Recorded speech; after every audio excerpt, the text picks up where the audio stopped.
Regista então. Já está. Podem desligar os microfones quando Pronto. quiseres. Então, oficialmente, boa tarde para todos, bem-vindos. Vamos continuar neste ritmo das nossas aulas a debruçar-nos sobre esta grande temática que é a questão da teologia dos escritos apocalípticos. Antes de começar, busquemos aqui nos Salmos um pensamento que motive também este nosso encontro. O Senhor, do Salmo 25, o Senhor é bom e justo, por isso ensina o caminho aos pecadores. Guia os humildes na justiça e dá-lhes a conhecer o seu caminho. Todos os caminhos do Senhor são amor e fidelidade para aqueles que guardam a sua aliança e os seus preceitos. Muito bem, então dizia-vos, vamos entrar nesta segunda aula sobre uma exposição mais sistemática, mais apropriada, mais concentrada sobre as questões da teologia dos escritos apocalípticos, porque esse é o nosso grande objetivo. Eu sei que nenhum de vocês se vai preocupar e ocupar com as questões filológicas, com as questões de natureza do texto, mas às vezes pode ocupar-se um bocadinho com aqueles enredos bonitos que os textos apocalípticos têm. Mas, no fundo, o que interessa é a densidade teológica desses escritos como enquadramento para a verdadeira teologia bíblica. A nossa aula de hoje vai ocupar-se essencialmente de um tema que eu diria que é o segundo tema de todos estes escritos, porque todos os escritos tocam neste tema. Muitas vezes ele está mais presente, não quer dizer que seja mais central, mais nuclear no sentido unitivo, conjuntivo destes escritos, mas está mais presente, é mais abundante nestes escritos do que o próprio tema de Deus, as questões de Deus, do monoteísmo, que é o tema dos anjos, a angiologia dos escritos apocalípticos. Este temário que vos dei procura exatamente destacar isso. E ele debruça-se hoje nos seus grandes parâmetros, este temário, exatamente sobre as questões dos anjos, que tocam muitos temas que depois nós vamos encontrar, quer no Novo Testamento, nos escritos do Novo Testamento em geral, alguns até que porventura nós nem imaginamos que estão lá nesses escritos do Novo Testamento. Por exemplo, a reserva, reparem bem, em relação ao culto dos anjos. Há nos escritos do Novo Testamento alguma desconfiança, como havia no judaísmo da época. Bem, isso tem as suas razões de ser e por isso é que eu dediquei uma aula, que é bastante tempo, a esta questão da angelologia. Portanto, esse é um tema importante e também, para além dos textos em geral do Novo Testamento, temos a questão dos anjos também no Apocalipse de São João. Portanto, esse é uma temática, uma temática bastante significativa e relevante no que diz respeito a estes textos. Portanto, eu não vou agora aqui passar muito em sequência, falar-vos muito da questão que está no temário, mas procurei que este temário fosse bastante descritivo. Algumas coisas até estão esmiuçadas em duas perspectivas. às vezes um anunciado quase que é a retoma de um outro anterior, mas é exatamente para teres um bocadinho presente. Oh, Carlos, no Walmart Cup não me aparece. Era, portanto, já ativei o mudo, pode seguir.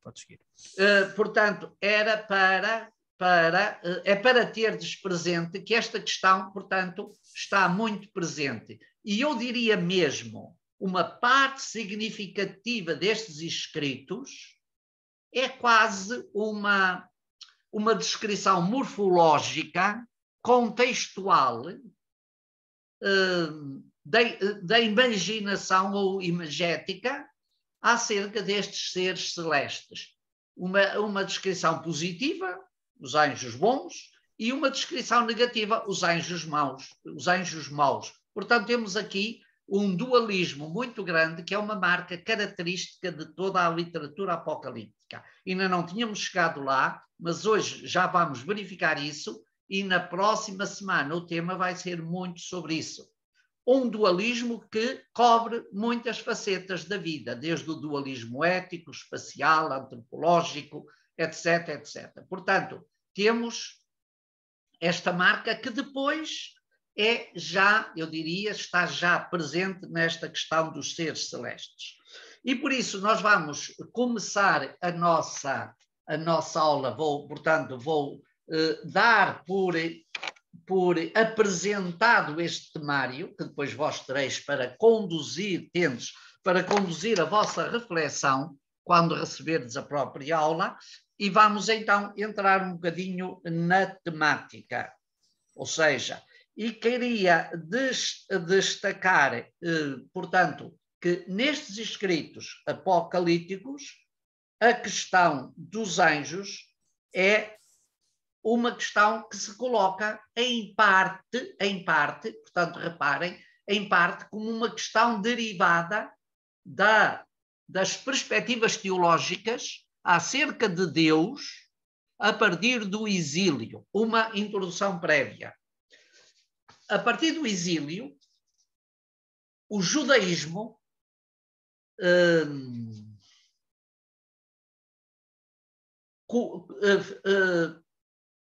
criou uma perspectiva muito transcendente. Quando eu quero dizer uma perspectiva muito transcendente, o que eu quero dizer com isso?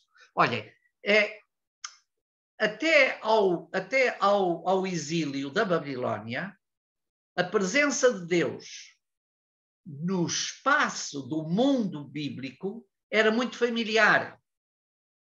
Era muito, eu diria quase, muito próxima.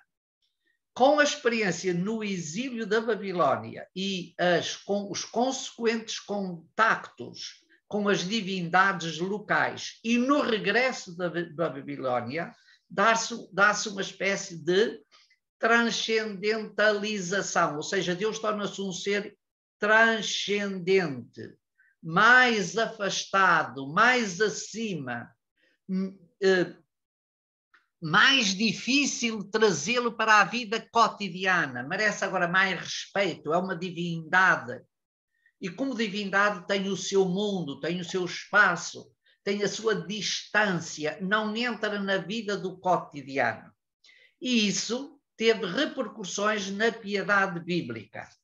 E uma das repercussões é a valorização dos seres medianeiros, os mediadores desta relação entre os humanos e a divindade, que antes era um Deus que estou convosco, que é uma perspectiva muito bonita, que eu tenho referido muitas vezes a partir do texto de 2 Samuel 7, segundo livro de Samuel, capítulo 7, quando diz, eu sou um Deus que caminho convosco, que estou convosco. Ora, no Apocalipse, este estar convosco já não é possível vivê-lo tão intensamente. Isto daria aqui para estarmos a discorrer muito tempo, mas muito sumariamente. Esta perspectiva de um Deus que está no meio do povo. Porquê? Porque agora o povo está numa terra impura, está numa terra pagã, no meio de pagãos. Não há templo. Portanto, há uma espécie de ausência. Aliás, O próprio profeta Ezequiel fala muito da ausência de Deus do meio do seu povo em Babilônia, que se traduz no Deus está mudo, ele não fala. O profeta entra em mudez, ou seja, emudece, também não fala, para simbolizar a ausência de Deus do meio do seu povo. Isto levou à criação de uma perspectiva de um Deus transcendente, de um Deus que está para além das realidades próximas. E isso, nesse aspecto, a angelologia fortificou-se. Porquê? Porque então agora é necessário fazer estas mediações. E com o regresso da Babilônia, esta perspectiva, ou esta forma de ver, de olhar a presença da divindade de Deus no meio do seu povo, ganhou naturalmente, para isso ganharam importância os mediadores dessa revelação, os mensageiros. Isso justifica, em parte, porque é que o judaísmo mais próximo ao Novo Testamento e, consequentemente, não se esqueçam, os textos apocalípticos, que são filhos desta quadra, que são filhos deste tempo, vão valorizar a função dos anjos. Mais tarde, com o rabinismo, que luta outra vez para que a presença de Deus não seja, vou empregar uma palavra, à falta de melhor, contaminada, não seja associada àquelas questões que os judeus, no meio dos povos, em terras pagãs, vão ter, vão inclusive combater a teologia dos anjos e a própria funcionalidade dos anjos. Isso agora vai-se fazer para os rabinos, no pós-judaísmo bíblico. Isso vai-se fazer através da palavra, através da Torá. É a Torá que faz tudo, não precisamos de anjos, porque a Torá é a palavra perfeita de Deus. Portanto, estas perspectivas próprias do judaísmo do período do exílio e posteriores, em que a transcendência de Deus era uma forma de não confundir a divindade do Deus de Yahvé, a transcendência do Deus Yahvé, o Deus do povo eleito, com aqueles deuses locais de trazer perto da porta, com os filhos dos deuses, com a multiplicidade de deuses, de cultos, etc., que os judeus tinham contactado em Babilônia no meio daquela cultura politeísta. Portanto, era preciso valorizar Deus numa outra dimensão. E valorizava-se transcendentalizando-o, isto é, colocando-o fora de uma esfera alcançável à mão imediata. Portanto, isso mostra como, neste período, exílio, posterior ao exílio, a funcionalidade, porque é quase sempre funcionalidade, os anjos são quase sempre funções, mediações, operações, comunicações, mensageiros. A operacionalidade dos anjos assume uma grande relevância e essa relevância está muito ao serviço do povo eleito. Portanto, os anjos são seres que são mediadores do povo com Deus, mas têm uma função muito nacionalista, uma função muito própria, muito criada à imagem daquilo que eram as necessidades, os anseios, a defesa, a luta contra os pagãos que os anjos deviam ter. Ora, isto nós tínhamos já chegado na última aula a um ponto mais ou menos próximo a este, que era a definição daquilo que os próprios apocalípticos tinham acerca do Deus que eles propunham, que não é nem sempre coincidente com o Deus da Sagrada Escritura, dos textos canónicos. E alguns desses traços que os apocalípticos propunham tinham exatamente esta marca nacionalista. O Deus dos apocalípticos é um Deus que está ao serviço daquele grupo. Os anjos vão substituí-lo, ou vão fazer a mesma função. É um Deus muito justiceiro, muito vingativo.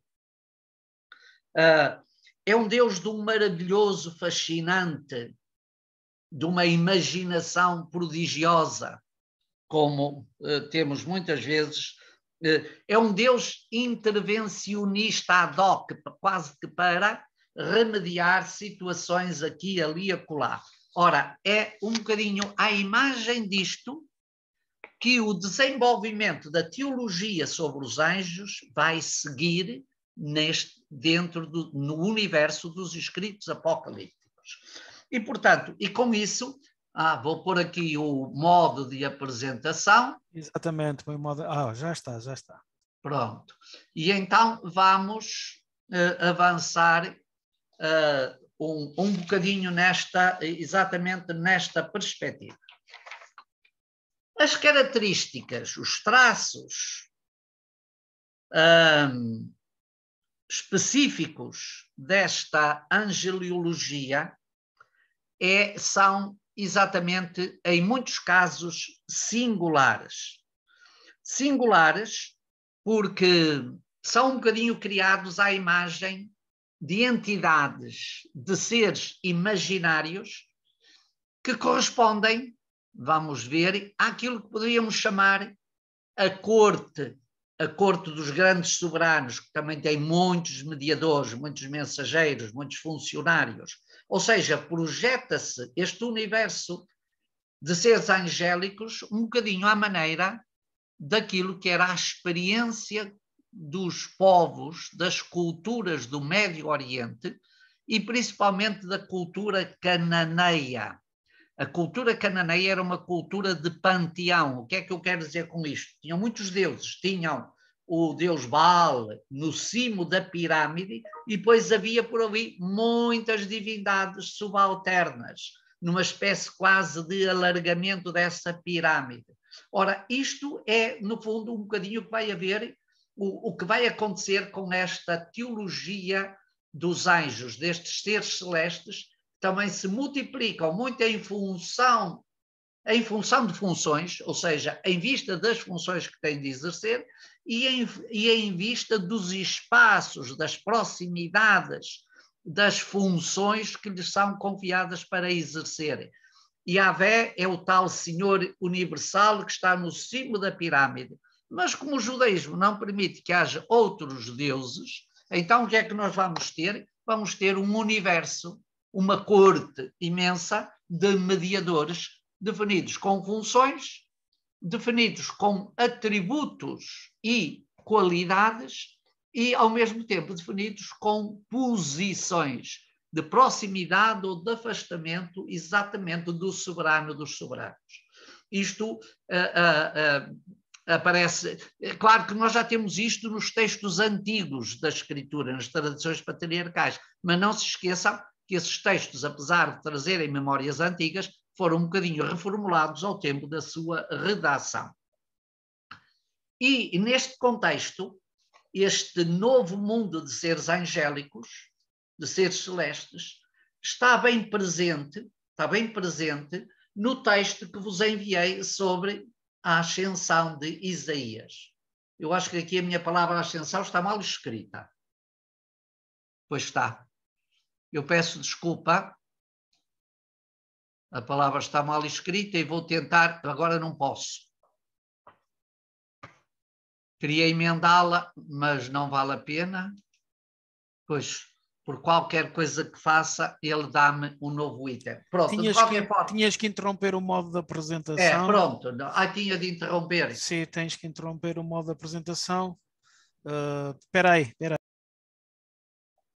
Mas agora não posso interromper, que não me dá aqui não me dá aqui o ícone para eu interromper. Depois emendamos. Depois. E depois emendamos e quando enviarmos já vai correto. Está bem, pronto.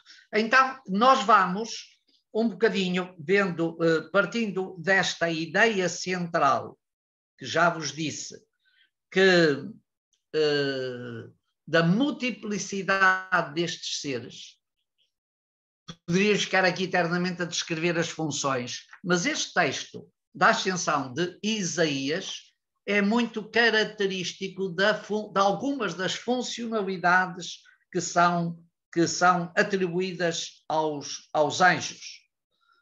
Eles estão presentes junto dos humanos e são uma presença da divindade a quem eles representam, de Deus, porque são mediadores. E esta mediação muitas vezes é dupla, ou seja, é de Deus para os humanos, mas é também dos humanos para Deus. Porque muitas vezes eles são também os portadores das próprias mensagens humanas para junto da divindade. São essencialmente companheiros. É muito bonita esta designação, aparecem muito como companheiros e condutores dos homens. O nosso Apocalipse de São João, capítulo 19, 10, e ainda 22, 8, 9, também lhe chama companheiros. É interessante. Esta linguagem, e provavelmente há mais citações, eu recolhi estas, 19, 10 e 22, 8, 9, capítulo 22, versículo 8, 9, também chama aos anjos os companheiros. O companheiro, são os companheiros do vivente, daquele que anuncia, daquele que tem estas mensagens. E por isso, vamos ler aqui, provavelmente não podemos ler tudo seguido, o texto já foi lido por vós, mas vamos ver aqui algumas destas características que o texto da Ascensão de Isaías tem. Como apresentar este texto? É um texto riquíssimo, mas certamente todos vós reparastes que este texto tem o seu quê de singular. Tem qualquer coisa que imediatamente todos nós estranhamos. Não vou dizer-vos já o que é essa coisa que nós estranhamos, mas que está lá, está. E certamente também verificaram que todo o drama, ou melhor dizendo, todo o trama, toda a sequência da narrativa tem dois personagens. Um é o anjo ou os anjos, e o outro é o próprio profeta, que aqui é envolvido numa espécie de manifestação da transcendência, da omnipotência de Deus através da companhia, do serviço de guia dos anjos. Quando eu estava a ler este texto, veio-me à mente uma coisa que eu também costumo fazer, e sei por isso o que é que isso significa. O anjo que conduz Isaías é um bom guia turístico. Não deixa o profeta ficar sozinho, nem o deixa mudo nas perguntas, nem se mostra mudo nas perguntas que é feito. Esta obra, que tem traços que são verdadeiramente estranhos e traços que são profundamente bonitos, significativos, é uma obra composta de duas partes relativamente diferentes. Uma primeira parte é formada pelos 5 primeiros capítulos, 1 a 5, e que verdadeiramente, mais do que a ascensão, é o martírio de Isaías. Este texto terá sido escrito no século II antes da nossa era. Já vou dizer-vos porquê. E é um escrito que deixa algumas proximidades também com alguns textos de Qumran.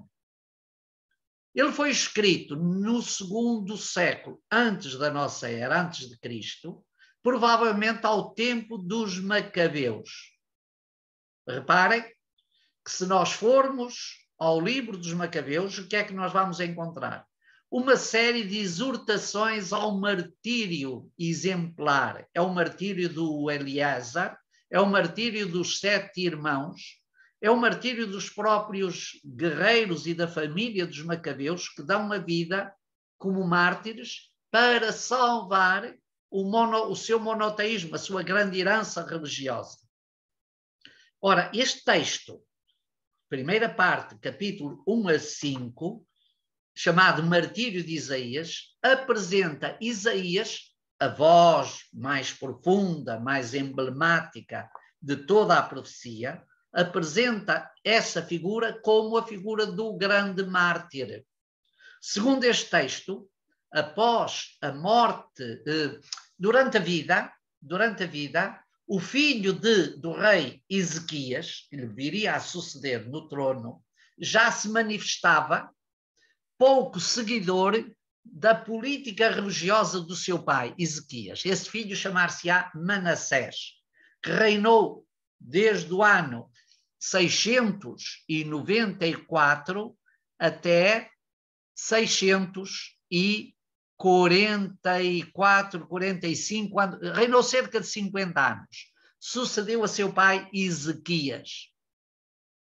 E esse rei, por razões certamente políticas e religiosas, não seguiu a herança, a linha do rei Ezequias. Foi um rei exemplar, um rei próximo, devoto, um rei defensor do Deus de Israel, etc. Mas não, este rei Manassés enveredou por uma perspectiva politeísta, ou seja, idolátrica, chegando mesmo, é um dos que a Bíblia diz que martirizou, queimou vivo o seu filho para agradar às suas divindades, o que era uma coisa abominável para os israelitas, para a cultura israelita. Pois Manassés chegou a isso. Ora, ainda durante a vida, o próprio profeta Isaías, segundo conta um bocadinho aqui esta primeira parte do livro, o próprio profeta Isaías teria aconselhado o pai, o rei Ezequias, a deserdar o seu herdeiro, a fazer o que era possível para que ele não fosse o seu sucessor. Ora, o que é que acontece? Quando subiu ao trono, Manassés procurou dar a morte ao profeta. E segundo diz os escritos da tradição judaica, que ele, Manassés, teria mandado abrir uma árvore, esvaziado o interior dessa árvore e metido dentro dessa árvore o próprio profeta vivo. E depois mandou serrar a árvore para serrar o profeta. Pronto, isto é um dos elementos singulares deste martírio do profeta Isaías. Claro que é uma tradição que não vem extra-bíblica, porque não está dentro dos textos bíblicos. Os textos bíblicos não dizem o fim de Isaías.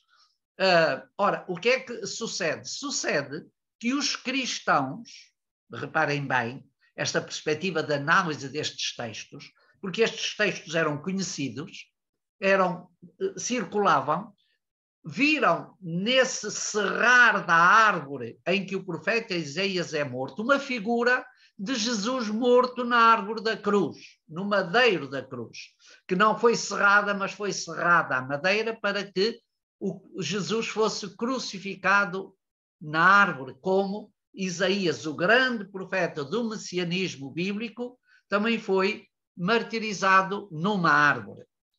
Portanto, isto é um bocadinho o enquadramento desta primeira parte. Portanto, primeira parte, capítulos 1 a 5. E uma segunda parte, que é um texto relativamente pequeno, uma segunda parte é composta pelos capítulos 6 ao 11, que assim nós chamamos Ascensão de Isaías, mas é mais a visão de Isaías. Ou seja, é o percurso que Isaías faz nos diferentes céus, como viste, aquele texto, partes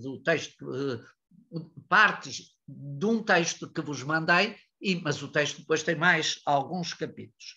E isso sim fala-nos deste elevar-se do profeta até aos céus, guiado também por um anjo nesse percurso muito, muito, muito significativo. Também a data da sua composição é mais ou menos contemporânea à data da primeira. Só mais tarde é que estas duas partes, uma que privilegiava o martírio do profeta e outra que falava das suas visões e do seu percurso celeste, é que foram juntas num documento só. E então aparece mais tarde, já no período do contemporâneo ao Novo Testamento, não é no mundo do Novo Testamento, mas é contemporâneo ao Novo Testamento, aparece então um texto unitário unido pela pessoa do profeta Isaías nestas duas fases, o martírio e a sua ascensão. Como vedes, logo, eu comecei logo aqui com o capítulo 6, portanto, não vou referir-me aos 5 primeiros, não temos aqui nenhum texto neste apoio, neste texto de apoio que vos enviei, não temos nenhum texto da primeira parte, mas temos vários da segunda. E começamos aqui logo no capítulo 6, que é o primeiro desta segunda parte, diz: visão de Isaías, filho de Amós. Não tem nada, chamo a advertência, porque muitas vezes até os meus alunos no curso de teologia pensam que este Amós é o profeta Amós. Não tem nada, há muitas Marias na terra, e umas eram profetas, outras não eram. Este é o pai de Isaías e nada mais. Filho de Amós, como sabem, é sempre importante na cultura bíblica definir a paternidade, ou seja, a filiação, melhor dizendo. A filiação tem sempre uma referência a quem é o progenitor, e isso é importante, aqui também se diz, e diz: no 20º ano do reinado de Ezequias, no 20º ano do reinado de Ezequias, seria mais ou menos ali no limiar da passagem do século VIII para o século VII, antes de Cristo, claro. Rei de Judá, veio de Gálgala. Gálgala é uma terra de grandes tradições bíblicas que aparece no livro de Josué como Gilgal. Gálgala, Gilgal, que é o primeiro local na Terra Prometida onde os judeus vão celebrar a primeira Páscoa depois de terem atravessado o Jordão e chegado às planícies de Jericó. Depois diz que as tribos entraram na zona da montanha e Josué mandou ali fazer um recinto com 12 pedras, com um espaço sagrado, e ali comeram as primeiras espigas da terra que lhes era dada. Portanto, é Gilgal. Veio de rei de Judá, veio de Gálgala, Isaías, filho de Amós, e Ioshub, o seu filho, e vieram para Jerusalém a fim de se encontrarem com o rei Ezequias. Como vês, há aqui uma composição. De facto, o livro de Isaías, capítulo 7, tem uma referência muito explícita. O Senhor disse a Isaías: toma o teu filho Iashub e vai ter com o rei Acás e faz-lhe uma... Acás ainda é... portanto, é anterior a este período, estamos em 738, 39. Portanto, este nome do filho de Isaías é também conhecido da tradição bíblica.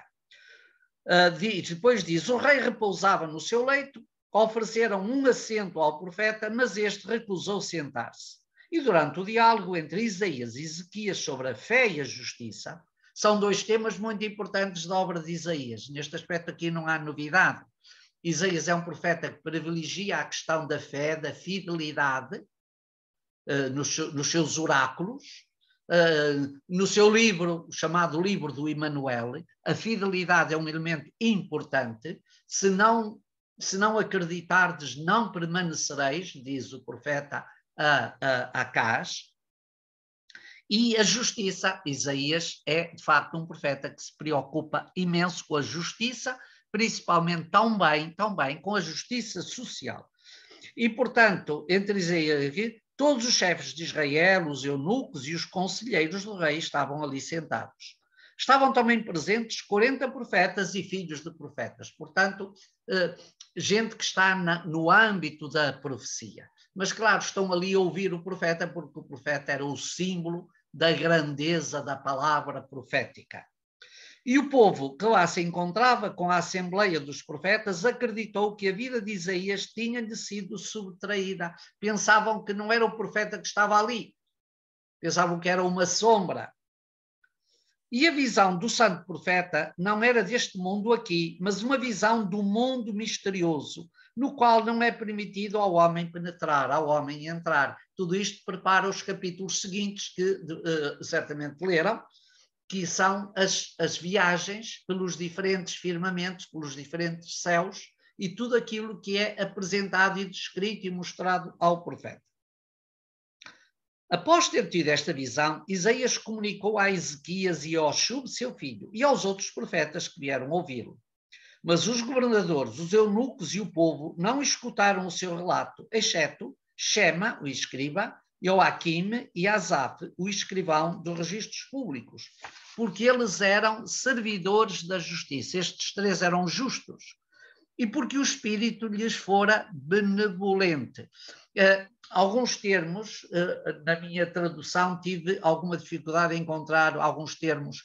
Portanto, se às vezes consultares outros textos na internet ou em algumas outras edições, é possível que haja aqui alguma diversidade na tradução. Eu fundei-me bastante, para além de ver alguns termos específicos, um pouco na tradução que nos é fornecida pela grande coleção dos apócrifos do Antigo Testamento em versão castelhana.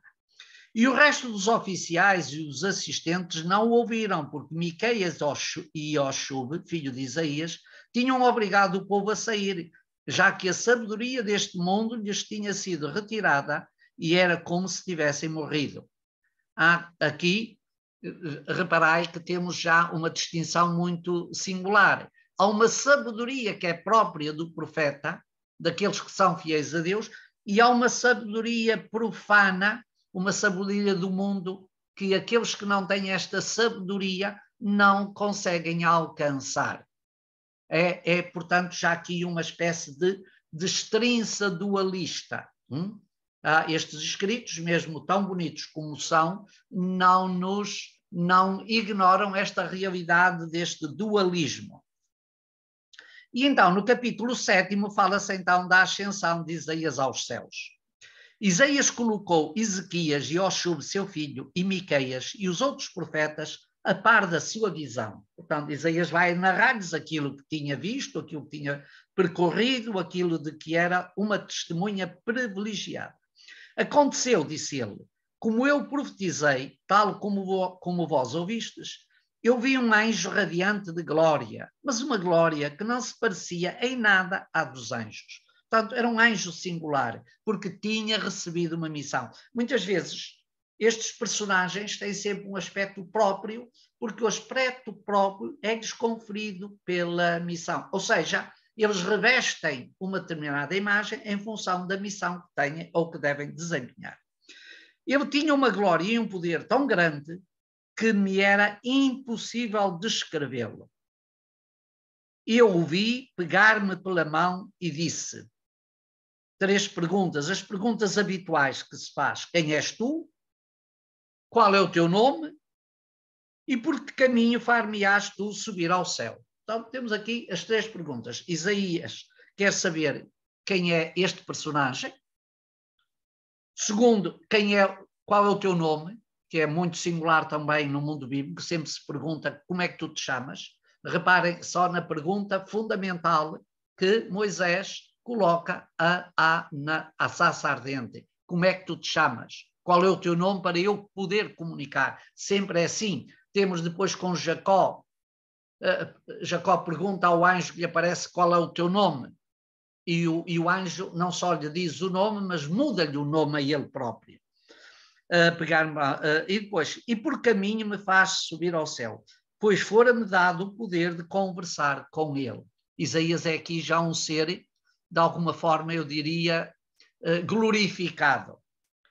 Ele respondeu-me: depois de te ter elevado e depois de te haver mostrado a visão que eu tenho por missão revelar-te, compreenderás imediatamente quem sou eu, mas não conhecerás o meu nome. O nome é algo que se mantém guardado. É um privilégio revelar o nome. Pois tu deves ainda retornar à tua prisão mortal, ou seja, tu ainda não entraste, vais fazer um percurso, mas tu ainda não entraste na mansão celeste. mas perceberás o caminho pelo qual te farei subir ao céu, pois é para isso mesmo que eu fui enviado. Então regozijei-me em ouvi-lo falar comigo tão amigavelmente. Ele disse-me: tu te regozijas em ouvir-me falar contigo amigavelmente. Ele acrescentou: aquele que me glorifica, tu o verás e poderás julgar a bondade e a doçura que ele irá ter para contigo. E quem é esse? E o Pai daquele que me glorifica, tu o verás também. Pois é para isso que eu fui enviado do 7º céu, para esclarecer-te sobre todas estas coisas. Reparai que este parágrafo é muito, esta frase é muito significativa. Porquê? Não fala de Deus diretamente, fala do Pai daquele que me glorifica. E quem é aquele que me glorifica? É aquele que tu verás. É aqui certamente uma referência indireta a Cristo, porque, como vamos ver depois, e de facto esta é a singularidade deste escrito, tem muitas referências indiretas, algumas com outra designação e, finalmente, muitas delas com a própria referência a Cristo. O que é que isto quer dizer como ponto de partida? Isto é importante tê-lo. Este escrito não é um escrito cristão. Atenção. Este escrito é um escrito judaico, de uma cultura judaica, não canónica, extrabíblica, com esta mistura de géneros, de personagens e de simbolismos, mas que os cristãos da época, ou grupos de cristãos, aproveitaram este escrito, colocaram ali em entrelinhas muitas referências a Cristo, provavelmente até pela simbólica que o profeta Isaías tinha nos oráculos proféticos que os cristãos usavam para provar o quê? Para provar a messianidade de Jesus, como agora estamos a seguir e ouvir e a escutar nas missas semanais e também dominicais ao longo do período do Advento. Isaías é o grande profeta que anuncia o Messias. E os cristãos viram em muitos dos oráculos de Isaías a pré-figuração, o anúncio messiânico do Salvador. Portanto, também é muito provável, e essa pode ser uma das boas razões, uma das boas, provavelmente não é única, não tenho a certeza, isto merecia um estudo muito aprofundado, que seja a mais importante, mas parece-me ser uma das boas razões pelas quais este escrito também significa ou representou, ajudou, contribuiu, serviu de instrumento para referir-se ao martírio de Jesus, ao seu sacrifício e principalmente à sua glorificação e à sua função mediadora na história da salvação. Muitas vezes vemos que Isaías vai ver o trono, mas a quem ele vê, de facto, é o Filho, é aquele que, o amado, diz o texto. O texto várias vezes diz o amado. Ora, o amado é um título cristológico próprio do Novo Testamento. Portanto, estava aqui. Subimos, o anjo e eu, ao firmamento e vi Chamael e seus poderes. Chamael é um primeiro nome de um dos arcanjos, dos 7 arcanjos. Na literatura, e depois isto provavelmente já não vamos dar hoje, que o tempo não nos vai permitir, mas temos aqui já uma referência a um dos 7 arcanjos que a literatura apocalíptica refere como sendo aqueles que são o fundamento da corte celeste. São 7 e um deles chama-se-á Chamael, que tem uma função de proximidade. Chamar significa escutar. Shema Israel Adonai Elohim, escuta Israel, o Senhor teu Deus é o único, não é? Chamael. Chamael é o Deus que deve ser escutado. Lá estava o reino da carnificina e das obras de Satanás. Reparai como imediatamente um dos destaques é este dualismo. Aqui onde o profeta vai entrar na companhia dos anjos e ele vai ver que também há a representação de um mundo não angélico segundo as nossas concepções. mas é um mundo que está para além do mundo terreno. Satanás e da disputa e das discórdias. E lá ocorria o que ocorre na Terra, pois há uma semelhança perfeita entre o mundo superior e o mundo inferior. Esta frase ajuda a perceber muitas coisas daquilo que a literatura Apocalipse faz eco, que é o dualismo que é representado no mundo ideal superior e a realidade temporal que é naturalmente inferior. Isto tem diria quase que isto é uma afirmação importante de enquadramento exatamente para toda esta narrativa. Este dualismo percorre os textos, está aqui também presente. Eu disse ao anjo, que disputas são estas? E ele respondeu, estas disputas existem desde o início do mundo, até ao dia de hoje. E quanto a esta carnificina, ela só cessará no dia em que vier aquele que tu verás. No dia em que vier aquele que tu verás. Também aqui uma alusão que certamente tem mãos cristãs. A sua presença trará calma a este mundo de dores. Qual será o dia em que vier aquele que tu verás? É o dia da segunda vinda de Cristo. Temos isso várias vezes em vários textos e principalmente o livro de Daniel abre já o cenário, embora não fale de Cristo, fala do Filho do Homem, mas depois São Mateus, no capítulo 25, fala exatamente da vinda também do Filho do Homem, que é Cristo, para restabelecer a harmonia, separar os bons dos maus e dar a felicidade a uns e o castigo a outros. E ele fez-me subir do firmamento ao céu, e vi no meio de um trono, e à direita e à esquerda anjos, ou melhor, aqui poderia estar aí, e vi no meio de um trono, ou anjos à volta de um trono, à direita e à esquerda. E nunca houve criaturas tão perfeitas quanto os anjos que ficavam à direita. Então, aqui dentro da própria apresentação do mundo, da corte celeste, vê que este texto estabelece uma diferença. À direita são os anjos de grande glória, de grande luz, de grande magnificência, de grande majestade, de voz sublime, de cantos. Os da esquerda, coitados, estão um bocadinho mais abaixo. Não têm o esplendor, não têm a glória, não têm a voz, não têm o louvor, a glorificação que os outros dão.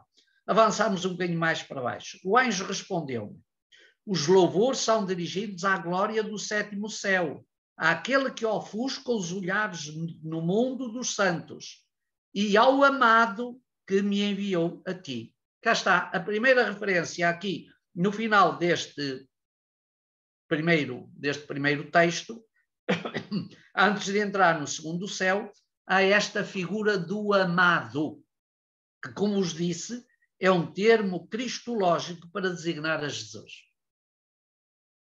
Aliás, ouvimos, este é o meu filho muito amado, escutai-o. Não é? Se temos dúvidas, bastaria escutar estas proclamações, como Jesus é apresentado no batismo e também no Tabor. E depois, então, aqui deste primeiro céu, fala-se do segundo. Para avançar um bocadinho, chamo a vossa atenção para a última parte deste segundo céu, onde diz: eu te direi quem deverás adorar no sétimo céu. O profeta quer começar já a adorar, mas não lhe é permitido, porque os seres que estão nestes céus inferiores ainda não são objeto, não são merecedores, não devem ser adorados. São anjos. O culto aos anjos, a veneração aos anjos e o culto aos anjos é também reservado, porque de facto para preservar a transcendência de Deus, como há pouco vos disse. Portanto, eu te direi quem deverás adorar no sétimo céu, pois acima de todos os céus e dos seus anjos encontra-se o teu trono, as tuas vestes, a tua coroa que poderás contemplar. Portanto, o profeta, para depois entrar lá, como os justos, vão ter de ter uma túnica própria, uma veste, uma coroa e um trono. reparai que no livro do Apocalipse, todos os anciãos, todos os justos que participam naquelas celebrações têm túnicas brancas, que são o sinal de que foram glorificados. Têm coroas,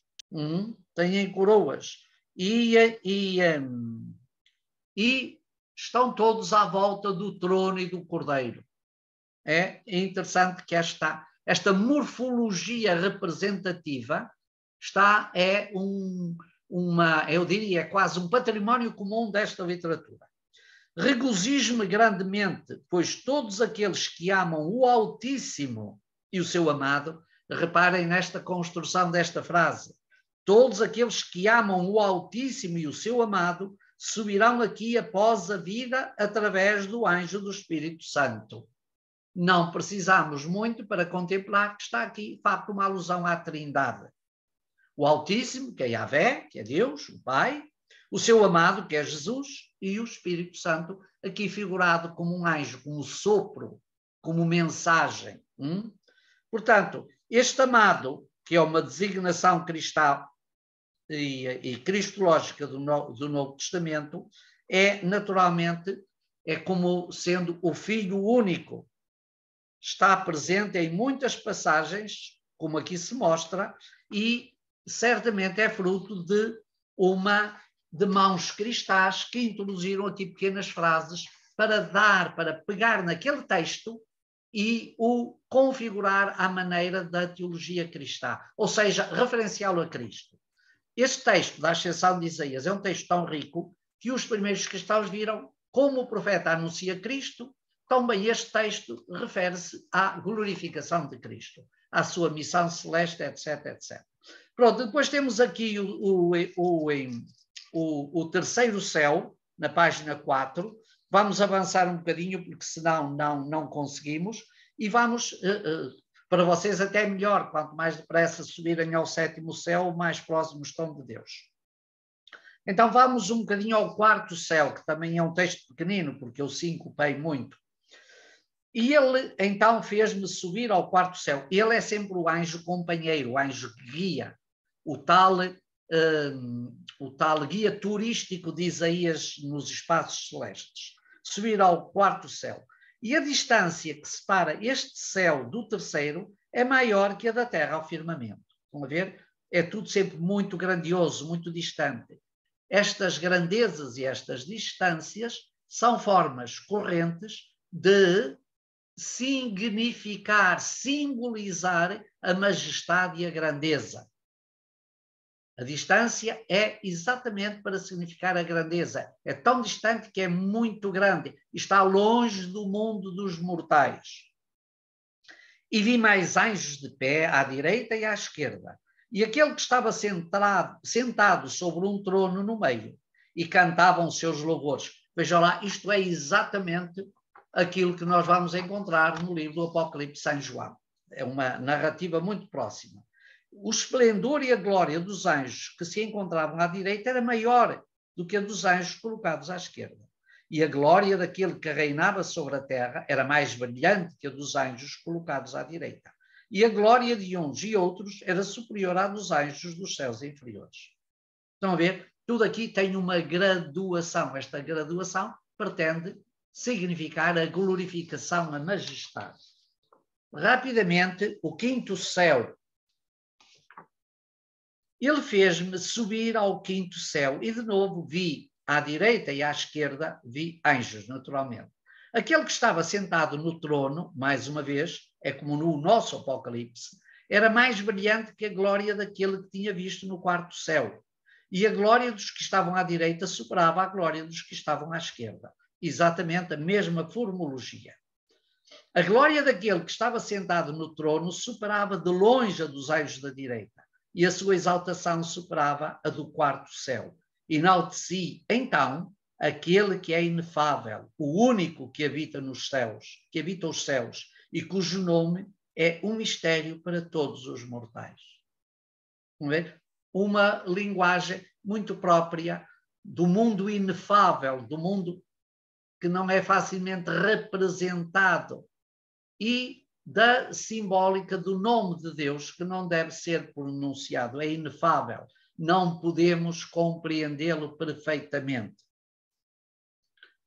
E vem então agora o sexto céu.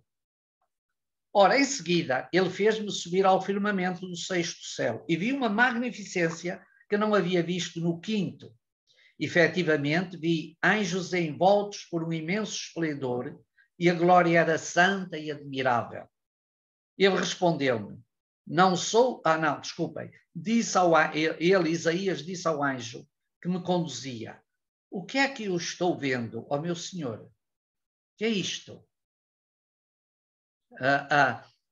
Perante a grandeza deste mundo celeste, os mortais espantam-se, admiram-se, ficam perturbados e exclamam sempre, tentando perceber e compreender, mas não chegam lá por si, têm de ser explicados, têm de ser introduzidos. Ele respondeu-me, não sou o teu senhor, mas apenas o teu companheiro. Cá está uma designação bonita para os anjos, que já encontramos aqui, que eu nos referi, também bem no nosso Apocalipse. Novamente perguntei-lhe, como é que não existem anjos companheiros à esquerda? Ele respondeu-me de novo, sim, a partir do sexto céu já não há anjos à esquerda, nem tão pouco trono no meio. Mas as ordens recebem-se do poder do sétimo céu, ou seja, tudo o que vês aqui no sexto céu é uma emanação daquilo que acontece no sétimo céu, onde habita aquele que não tem nome, e o seu eleito. Outro título, antes vínhamos amado, agora temos eleito. Outro título tipicamente cristológico. Reparai que esta designação dos anjos como guias e companheiros temos-la também em textos canónicos, por exemplo, no livro de Tobias. Tobias é conduzido por um anjo a quem ele chama companheiro de viagem, guia, e que o conduz na sua caminhada, que para ele era um mistério, mas que ajuda a iluminar a caminhada de Tobias. Portanto, o sétimo céu onde habita aquele que não tem nome e o seu eleito, cujo nome é um mistério, nem pode ser conhecido em nenhum dos céus. Pois só ele é aquele a cuja voz responderão todos os céus e todos os tronos. Naturalmente que aqui é uma verdadeira fórmula de glorificação de Jesus. A centralidade cristológica que os crentes do Novo Testamento defendiam, apresentavam e acreditavam conferida a Jesus. Reparai nos textos ligados às nossas tradições textuais sobre a ascensão, etc., estão aqui muito presentes e também aqui um pouco diluídas. Cujo nome é um mistério, etc. Pois só ele é aquele a cuja voz responderão todos os céus e todos os tronos. Diz o anjo, eu recebi poder e fui enviado para fazer-te chegar aqui, para que possas contemplar este esplendor e como o Senhor de todos os céus e destes tronos se transforma para adquirir o vosso aspecto e imagem. Se transforma para adquirir. É certamente uma referência ao mistério da encarnação. O mistério da encarnação eclipsa um pouco a grandeza de Deus. Ele assumiu. Paulo chama-lhe a carne, humilhou-se, eclipsou a sua glória. Já não tem aquela glória que tinha junto do Pai antes da criação, mas assumiu a fragilidade humana. O próprio prólogo do livro do Apocalipse, do quarto Evangelho, também já apresenta exatamente o mistério da encarnação como uma descida ao mundo temporal em que os sinais da glória, da glorificação estão encobertos, estão dissimulados. Eu recebi, portanto, poder e fui enviado para fazer-te chegar aqui para que possas contemplar este esplendor. E como o Senhor de todos estes céus e destes tronos se transforma para adquirir o vosso aspecto e imagem. Reparem que são os dois termos que aspecto, semelhança e imagem é aquilo que já o livro do Gênesis diz no ato da criação. Em verdade te digo, Isaías, nenhum homem que tivesse de voltar a esse mundo carnal, poderia subir, nem ver, nem entender o que tu compreendeste e o que verás, pois foste escolhido para vir aqui e participar da herança do Senhor. Portanto, o próprio anjo está a explicar a Isaías, e essa é a função dos anjos, explicar, mostrar, dar a conhecer, que há dois universos, dois mundos. O mundo carnal, o mundo do tempo, o mundo terrestre, este mundo, como dizem os apocalípticos, e o mundo celestial, esse mundo, este e esse mundo. O mundo temporal, Olam Az, este mundo, que é a designação que o hebraico dá, e o Olam Abá, o mundo que há de vir, o mundo celestial, o mundo onde se pode chegar. E a função do anjo é exatamente explicar a Isaías esta separação, porque, no fundo, a partir da explicação a Isaías a dá a conhecer com a sua palavra. E chegamos ao sexto céu, e aqui também temos várias referências a Jesus. Vamos ler aqui só, provavelmente, aqui 2 parágrafos. O anjo fez-me subir ao sexto céu, e não havia mais anjos à direita, à esquerda, nem trono no meio. Todos os anjos possuem o mesmo aspecto e o seu esplendor é igual. Ou seja, vamos dizer, o universo angélico vai se purificando conforme está mais próximo do sétimo céu, que é o trono de Deus. É o apogeu, é o ápice. E foi-me permitido juntar a minha voz à deles, as minhas ações de graças aos seus cânticos de louvor. Ali todos invocavam, em primeiro lugar, o Pai, depois ao seu amado, está entre parênteses, Cristo, ao seu amado. Este amado foi também aqui já personificado. E depois ao Espírito Santo, todos em uníssono. A sua voz não era como a dos anjos dos 5 céus anteriores, nem como as suas palavras, pois eram bem diferentes. Havia uma luz muito brilhante. Com o coração cheio de alegria, louvei aquele que concedeu semelhantes luzes. Luzes àqueles que têm fé nas suas promessas. E implorei ao anjo que me guiava que não me fizesse voltar ao mundo carnal. Quando se entra neste mundo celestial, como sucede aqui com Isaías, não se quer voltar à imagem que é o mundo carnal, o mundo temporal.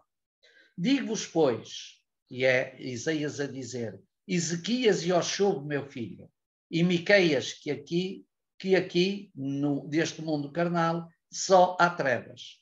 Cá está, mais uma vez, esta destrinça dualista. Mas o anjo que me conduzia sabia o que eu pensava e disse-me, se o teu coração vibrou de alegria com estas luzes, muito mais te regozijará quando chegares ao sétimo céu, de onde eu fui enviado, quando puderes ver a luz onde reside o Senhor, Yahvé, e o seu anjo, aquele que há de ser chamado no mundo de o Filho, mais um título tipicamente cristológico. Jesus é o Filho amado. Não tendo ainda manifestado quem virá a ser no mundo corruptível. As vestes, os tronos, as coroas reservadas para os justos, aqueles que acreditam nesse Senhor que deve descer sobre a vossa forma, estão a ver? Descer sobre a vossa forma, sobre a vossa forma humana, encarnada, pois a luz que há ali é grande e maravilhosa. E quanto ao teu desejo de não voltar à tua condição mortal, ainda não se cumpriram os teus dias para vir aqui. Ou seja, ainda há um percurso a fazer. Ao ouvir isto, entristeci-me muito, mas ele disse-me, não fiques triste. E agora temos então o Isaías no sétimo céu, onde é conduzido, embora diga aqui logo nestas primeiras frases, até onde vai subir aquele que é do mundo carnal. Assustei-me e comecei a tremer. Mas quando já me encontrava nesse estado, ouvi outra vez, outra voz, que partia dali me dizia: sim, é permitido ao santo profeta Isaías subir até aqui, pois aqui está a sua veste, a sua túnica, está aqui a sua morada.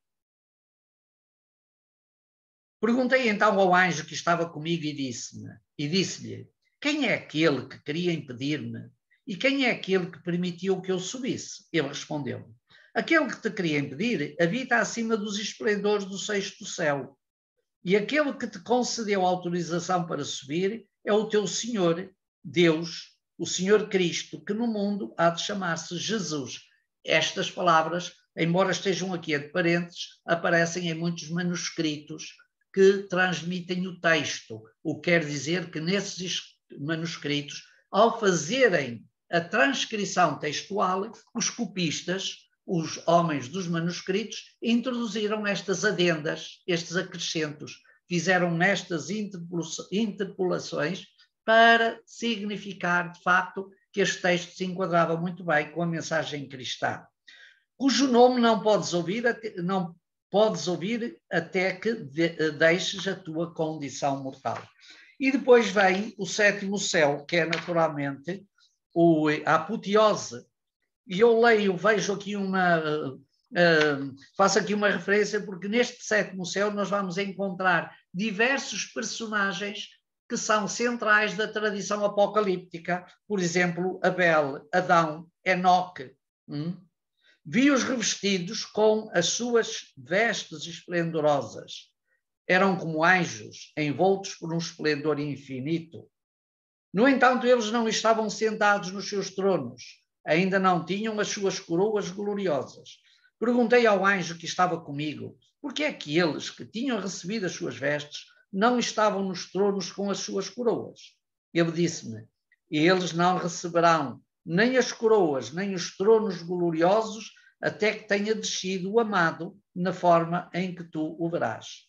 Portanto, isto é certamente, de uma forma um bocadinho velada, a referência à segunda vinda de Jesus. Só depois da segunda vinda de Jesus, da sua vinda definitiva, é que tudo será glorificado. Temos esta teologia presente em vários escritos do Novo Testamento.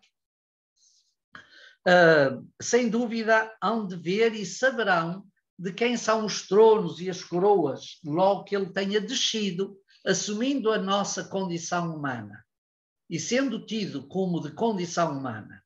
O príncipe deste mundo estenderá a sua mão contra o filho, combate escatológico. Vão imolá-lo, crucificando-o no madeiro, sem saberem que ele é. O texto depois alonga-se, isto aqui é uma tentativa minha para encurtar um bocado a narrativa, senão tinha de vos, em vez de passar umas folhas, tinha de vos passar um livro. E depois tem então a adoração à Trindade, que termina no capítulo 10 com novas referências, e também já no capítulo aqui nesta adoração à Trindade, com muitas referências ao Espírito Santo, etc, etc.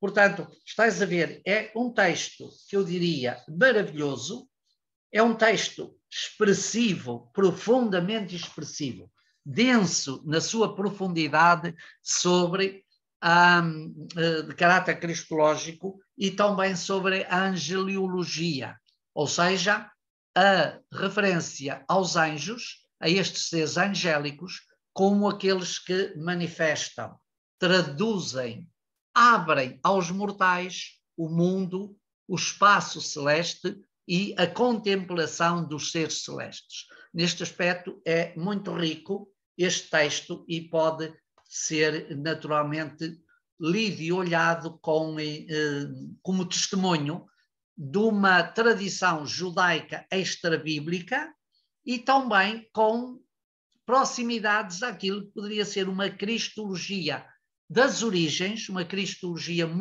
ainda muito embrionária nas comunidades cristãs das origens, que tiveram acesso ao texto da ascensão de Isaías e viram nele, de facto, um meio, um instrumento, um arquétipo um modelo, um paradigma, para poderem falar também da própria identidade de Cristo, da sua glorificação.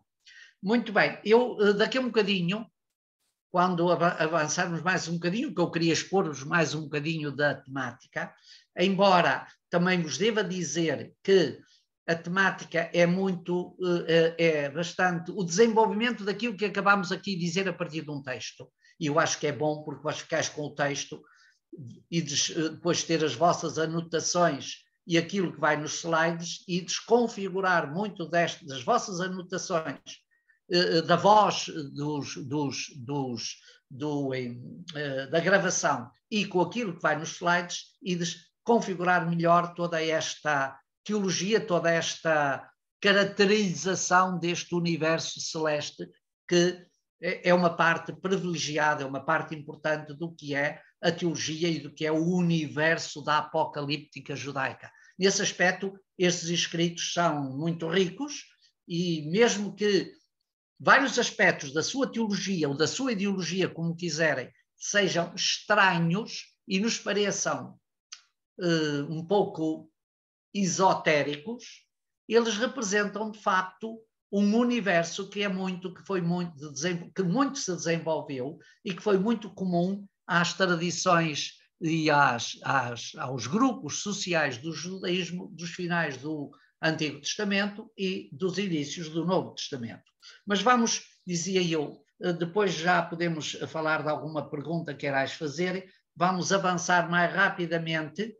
Portanto, todo este universo, aqui agora o que eu vou dizer é quase tudo só referências explícitas, e não vou entrar em pormenores, que eles já estão quase todos ditos. Quase todos não digo, mas muitos já estão ditos e portanto, estão até explícitos a partir do próprio texto que acabamos de percorrer.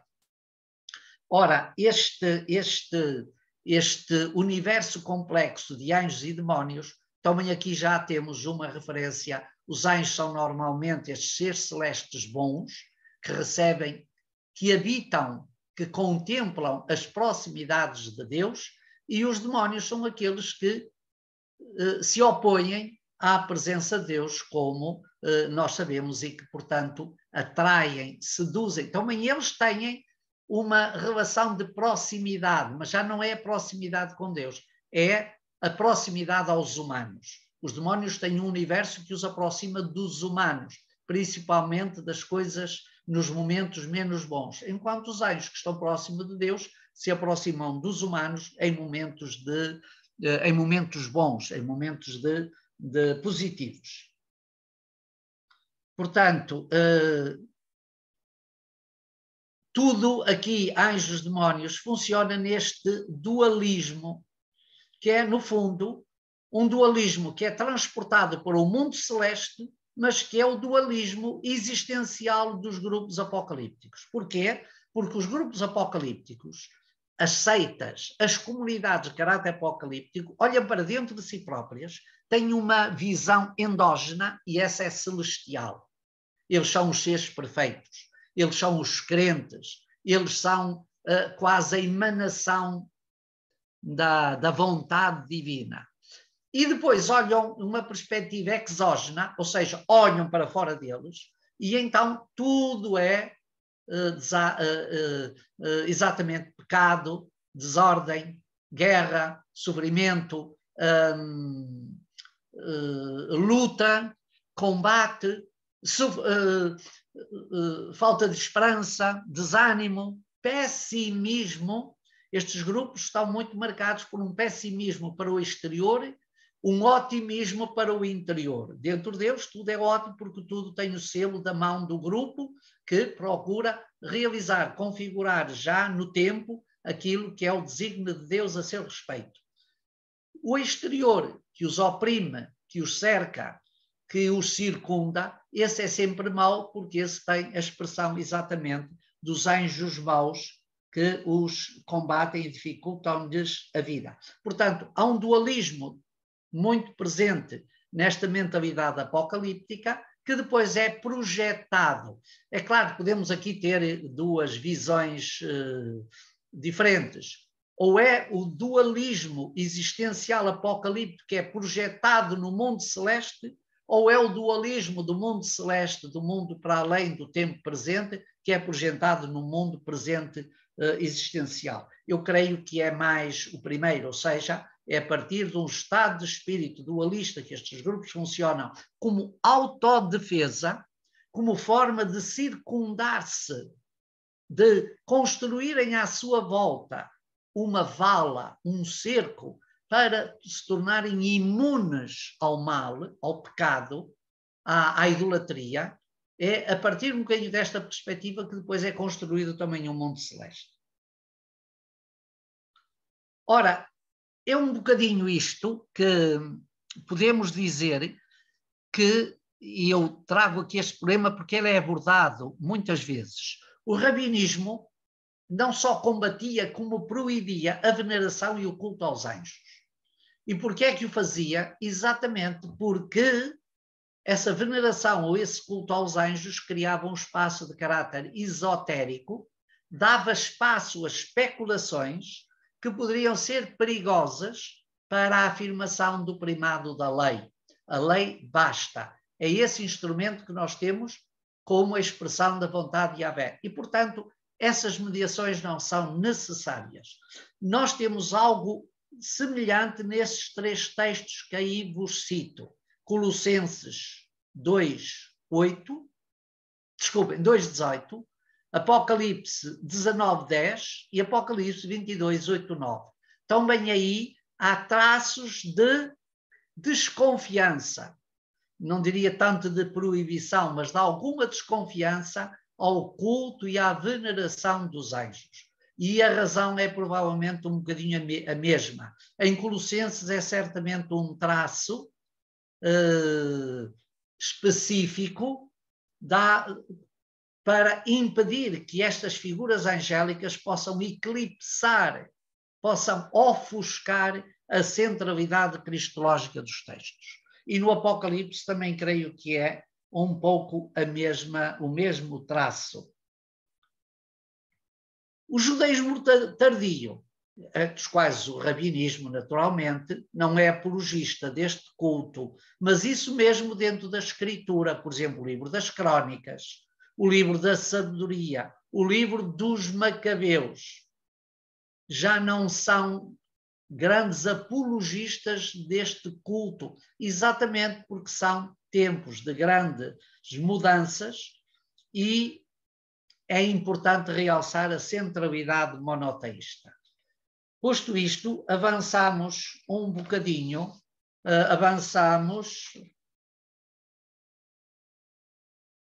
A literatura apocalíptica deixa aqui a marca do seu dualismo, então tudo isto são traços de caráter dualista que acabamos de ouvir. Passemos à frente. As crenças angélicas no espaço da apocalíptica. Aqui já não tenho muito o que dizer, porque já quase atrás disse tudo. Mas há uma palavra importante, que é que os autores sempre perguntam: onde é que o judaísmo foi buscar? Onde é que o judaísmo radica, fundamenta essa sua crença nos seres angélicos? Parece, às vezes, que essa crença se contrapõe ou acaba por diminuir a centralidade do monoteísmo. E então, analisando um pouco os textos e retomando um pouco aquilo que eu já vos dizia anteriormente, e volto aqui a realçar, estas crenças angélicas tiveram um grande fulgor a partir da experiência de Babilónia. E então, muitos autores pensam e defendem, não só pensam, mas defendem, que a expansão destas crenças angélicas, deste realce que é dado aos anjos como aqueles seres que, apesar de inferiores, fazem a mediação e fazem a corte de Yahvé, provêm um pouco da cultura iraniana, do Irão, da Pérsia, dos cultos dualistas da Pérsia, Zoroastro e outros coisas, que tiveram um grande acolhimento no mundo de Babilónia. Esses cultos ambientais do mundo persa, já um bocadinho fora do mundo do Médio Oriente, quando dizemos a Persa já não estamos bem a falar do Médio Oriente, está mais um bocadinho já mais para além, tiveram grandes repercussões no mundo de Babilónia, com quem os judeus se cruzaram, onde os judeus estiveram. E, portanto, estas crenças poderiam ser, em boa parte, o reflexo da presença dos judeus em Babilónia, que vêm personificar, completar, eu diria quase padronizar aquilo que eram crenças e tradições cananeias do tal universo de panteão, de divindades de panteão, em que o Deus superior é servido por deuses inferiores que têm funções e missões próprias. Portanto, estas figurações e estas representações estariam aqui um pouco a eclipsar também, de alguma maneira, o próprio destaque da presença de Yahvé. Portanto, ora, a origem destas crenças, como aqui também vos digo, é uma questão complexa, tem certamente raízes extrabíblicas. Com isto não estou a dizer que não tenha também alguma presença da própria reflexões que nascem dentro do povo eleito. Estas crenças angélicas, principalmente no que diz respeito aos anjos maus, aqueles que caíram, e aqui seria interessante ver as referências no texto, principalmente do Gênesis, à queda dos anjos. Para além da queda dos anjos, há seres que não são seres humanos e que são figurados quer na serpente do Éden, quer no dragão, que depois assume uma representação muito grande, como sabeis, no Apocalipse, principalmente capítulo 11 e 12. Esses seres representam, no fundo, a inimizade que se estabelece na criação contra o Deus bondoso, contra o Deus celeste. E, portanto, estas representações assumem muitas vezes figurações muito próprias. Por exemplo, apresentar a serpente como a inimiga de Deus é um processo complexo, mas facilmente compreensível. A serpente é, no mundo, no espaço da cultura médio-oriental, o símbolo de uma sabedoria requintada, de uma sabedoria fina, mas uma sabedoria que é tentadora, que leva o homem, que leva os seres mortais à infidelidade. Porquê? Porque é uma sabedoria que pretende divinizar a própria condição humana. Todos vós conheceis certamente a presença da serpente que, como é que se diz, coroava a própria coroa dos imperadores egípcios. Os imperadores egípcios tinham, utilizavam a sua coroa, a sua tiara, e à volta dessa coroa tinham sempre representado uma serpente, porque o imperador aqui o faraó, era o símbolo de uma sabedoria que estava para além da sabedoria dos mortais, ou diríamos, é uma sabedoria divina, mas é uma sabedoria feita para o exercício daquilo que é o seu poder e que é uma sabedoria que não é compaginável, que não é equiparável à sabedoria de Deus, à Orma da Sagrada Escritura. É uma sabedoria marcada pela concupiscência humana, por exemplo. É marcada pela ambição humana. É marcada pela divinização que estes seres pretendiam apresentar-se. Eles eram também divinos e esta sabedoria era, portanto, inimiga da sabedoria divina. E, portanto, muitas destas representações têm exatamente como a expressão traduzir esta alternativa, mais uma vez, este dualismo, este duplo caminho face à presença de Deus. E cito aqui concretamente a serpente do Éden, no capítulo 3, ou então o dragão do Apocalipse, no capítulo 12, mas esta simbólica está dispersa e presente em muitos outros escritos para além destas duas referências que aqui vos faço, como facilmente compreendeis e sabeis. Os anjos, portanto, são apresentados como uma espécie de corte celeste e, certamente, isto é marcado, vou dizer, não é a reprodução, mas é marcado por aquilo que eram os próprios cultos cananeus, todos à volta de Baal, que tinha ao seu serviço uma multidão de seres angélicos. Então, às vezes também aparecem na literatura, todas estas citações que eu estou a fazer são textos apocalípticos. O primeiro livro de Enoque, 6:2 e 13:8, que até são textos muito, muito interessantes, que eu até tinha aqui em separado para poder-vos ler, mas já não temos tempo, e que falam dos Bene Elohim, os filhos das divindades, os filhos de Elohim, os filhos de Deus. Este Elohim é apresentado no plural, muitas vezes dizemos, é para expressar a omnipotência divina, mas é também, fundamentalmente, estes filhos dos deuses, é para representar a pluralidade.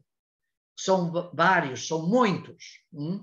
E, portanto, quer o livro dos Macabeus, quer o livro de Enoque, nessas passagens que eu vos cito e que depois ireis ter a oportunidade de poder ver nos próprios slides quando eles vos chegarem às mãos, mas também o livro dos Jubileus e o Testamento dos 12 Patriarcas estão cheios de referências a estas divindades angélicas que fazem como que a corte celeste e que muitas vezes, no caso de serem seres maus, ofuscam a própria divindade de Deus. E, portanto, já abordei este problema no início, que esta corte celeste era uma forma de distanciar e aproximar a transcendência de Deus. O que é que eu quero dizer com estes dois verbos antagónicos?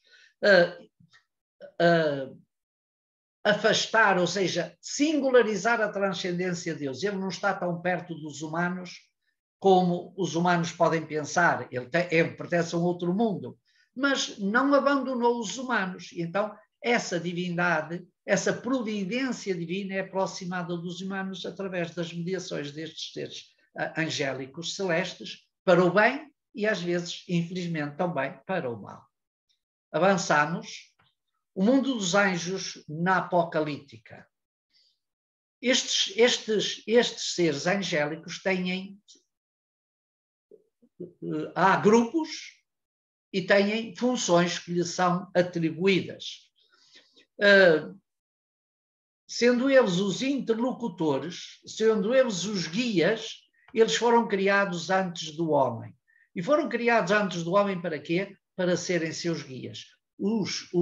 Os apocalípticos afirmam, para fundamentar esta sua perspectiva, de que eles foram criados antes do homem, naquelas frases que tem no livro do Gênesis, por exemplo, façamos o homem à nossa imagem e semelhança.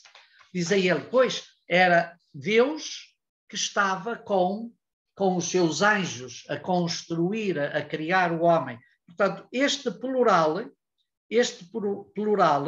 é, de facto, o testemunho de que estes seres foram criados antes do homem para que pudessem ser os guias dos homens na sua caminhada. E, portanto, é interessante olhar isto também.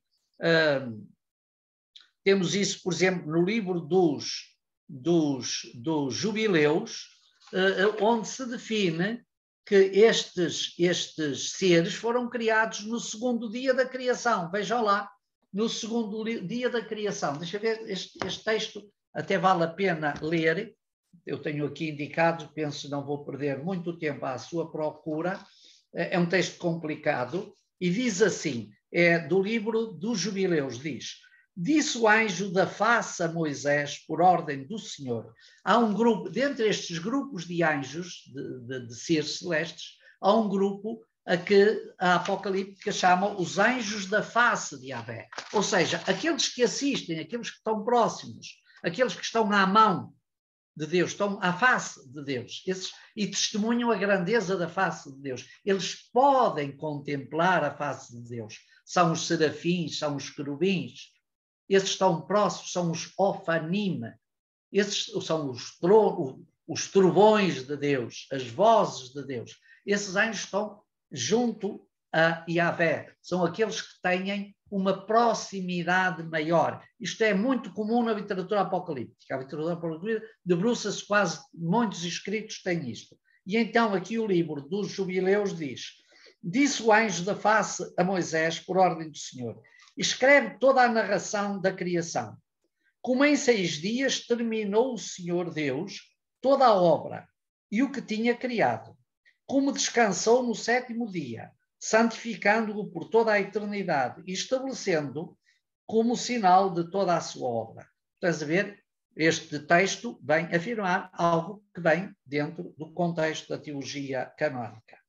No primeiro dia, ele criou o céu superior, a terra, as águas e todos os espíritos que serviam diante dele. Os anjos da face, os anjos santos, os anjos do vento, os anjos da atmosfera respirável, os anjos do vento e da neve, os anjos das trevas, do granizo, da neve, os anjos do trovão, os anjos dos relâmpagos, os anjos dos ventos, do gelo e do calor, do inverno, da primavera, do verão e do outono, e todos os ventos da obra dos céus e da terra, os abismos, a treva, o entardecer e a noite, a luz, a aurora, o crepúsculo, que ele preparou com a sabedoria do seu coração. Então vimos a sua obra e o louvamos e na sua presença, e por causa de toda essa obra, pois tinha, e o bendizemos na sua presença por causa de toda essa obra, pois ele tinha feito 7 grandes obras no primeiro dia. No segundo dia, fez o firmamento entre as águas, dividindo estas, metade do alto e a metade cá de baixo, desceu, Portanto, ele fez, os anjos foram criados também nesta relação que estão incorporados, são uma criação própria que antecede os humanos e a própria condição humana. Mais um bocadinho só, os anjos são de fogo como as estrelas, e por isso eles próprios não têm corpo, têm uma aparência etérea, estão revestidos, mas aparecem revestidos como se de um corpo se tratasse. Estão vestidos de luz e vestes brancas, representação comum que nós temos dos anjos, exatamente para significar a pureza e a proximidade da grandeza de Yahvé. E depois temos as diversas designações que são muito comuns à apocalíptica. Temos os chamados anjos da presença ou da face, da proximidade de Deus, que são 7. Uriel, Rafael, Raquel, Miguel, Saraquiel, Gabriel, Ramael. Portanto, são aqueles 3 que nós conhecemos como os arcanjos e mais 4. Cada um destes nomes tem uma simbólica própria. Por exemplo, Uriel é a chama de Deus. Rafael é a medicina, a cura de Deus. Raguel é o anjo da justiça e da harmonia. Miguel é o anjo poderoso, quem como Deus, etc. Portanto, estás a ver, por exemplo, Ramael é o anjo da misericórdia. Portanto, temos aqui estas designações que aparecem muito nos textos apocalípticos, e eu cito-vos aqui o primeiro livro de Enoque, capítulo 20, ou número 20, que tem exatamente estas designações, juntando às próprias funções que estes seres desempenham, quer na corte celeste, quer na sua relação com os humanos. Há uma coisa que gostaria de vos falar, pode ser que no próximo dia ainda venha a propósito, mas é a funcionalidade dos anjos maus. Os anjos maus também têm como os anjos bons têm uma função, têm uma missão, representam ordens e missões, também os anjos maus têm uma função. E essa função é serem acusadores ou serem semeadores de inimizades, romper a harmonia que deve existir na criação entre os humanos, entre os quais, ou sedutores, que é aquilo que é Satanás é o sedutor, ou Beliar, que é o anjo que provoca a perseguição aos humanos, etc. Portanto, há há também uma certa funcionalidade nestes anjos maus. O testamento dos 12 patriarcas e dos oráculos, e também os oráculos civilinos, falam com interpolações cristãs, apelidando estes anjos maus do anticristo. Os anjos maus seriam o anticristo, enquanto Cristo é o Salvador, estes anjos são os sedutores que levam à perdição. Pronto, com isto, apesar de o tempo ser o que é e esgotar-se rapidamente, eu peço desculpa, mas creio que ficais com uma ideia aproximativa. Espero bem que não venhais a sonhar esta noite, que não sonheis com estes universos, mas estes universos também são muito interessantes e muito representativos, e eu diria que eles como que fazem parte um bocadinho quase do nosso cotidiano. E atenção, hoje em dia, no mundo fora dos padrões canónicos das nossas religiões, estão muito presentes alguns cultos de matriz duvidosa, de doutrina perigosa, que têm assento ou que vão buscar alguns dos seus fundamentos a estes textos. Eu fiz um percurso muito rápido, é verdade,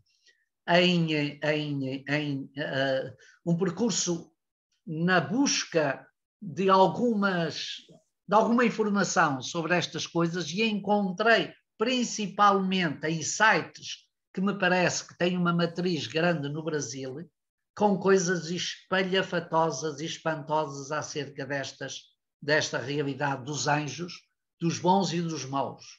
E há quem preste muita mais atenção aos maus do que aos bons, mas há também quem pretenda associar a estas figuras atitudes e atividades que são que às vezes podem resvalar numa espécie de religião, doutrina paralela.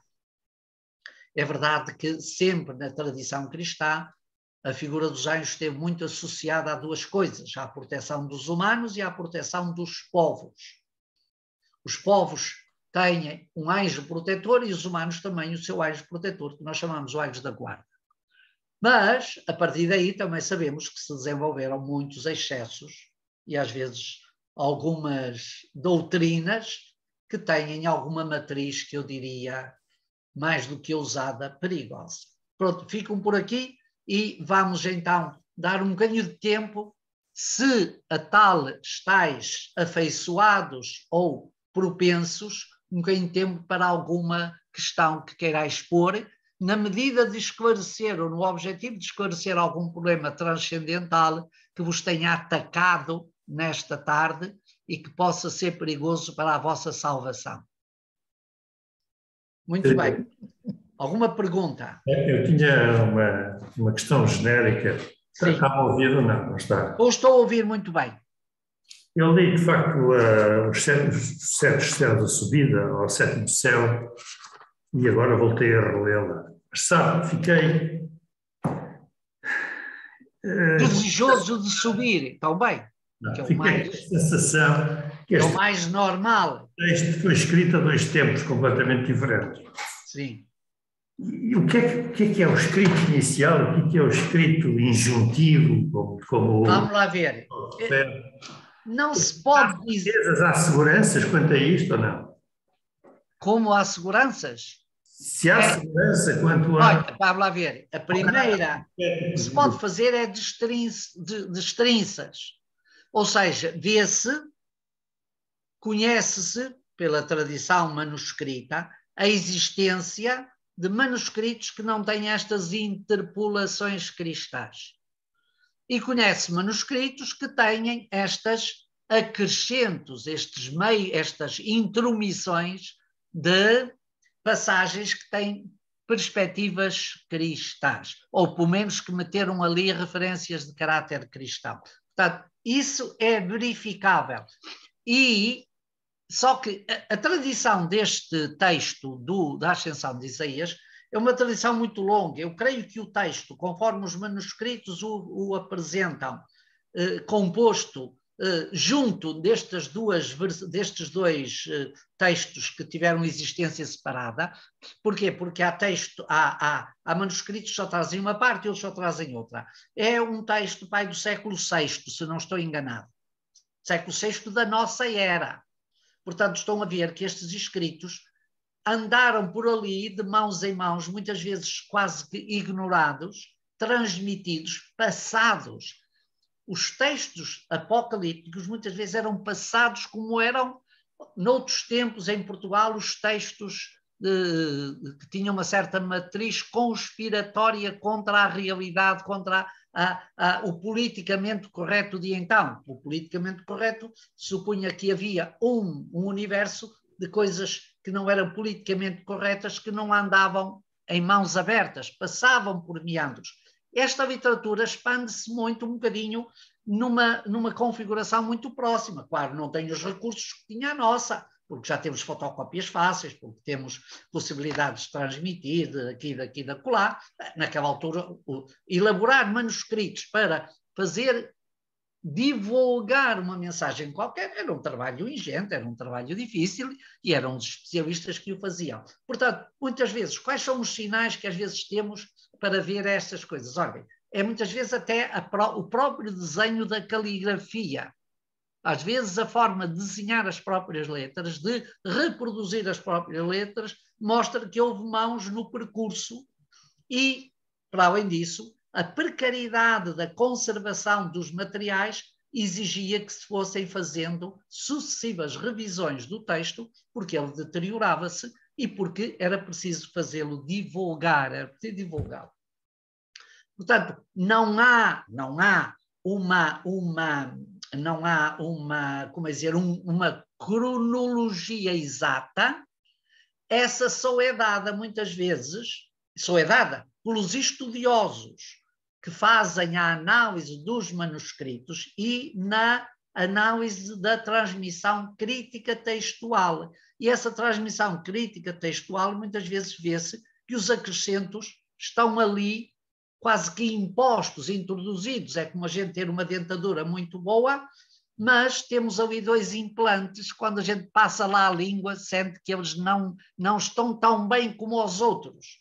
E às vezes é um bocadinho isso. Claro que só a pessoa que fez o implante é que sabe quando é que ele vem. Os outros também não têm a língua para meter lá, é verdade.